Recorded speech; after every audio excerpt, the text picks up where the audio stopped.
गाई छेड़ी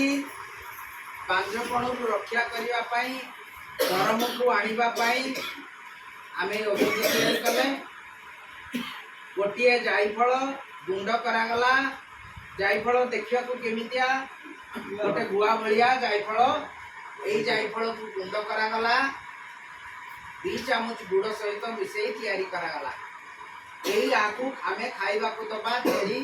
बा गाई जी गरम को आसुनी दिन को थरे दबा एमती लगातार 3 दिन दबा 3टा जायफल प्रत्येक दिन गोटे गोटे 3 थर दबा आगामी आसंता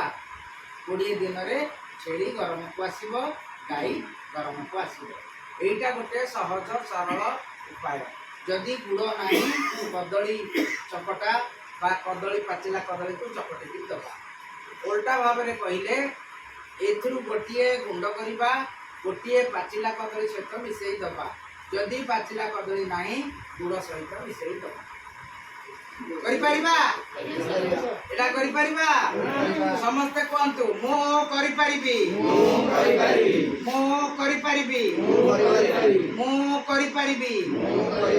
I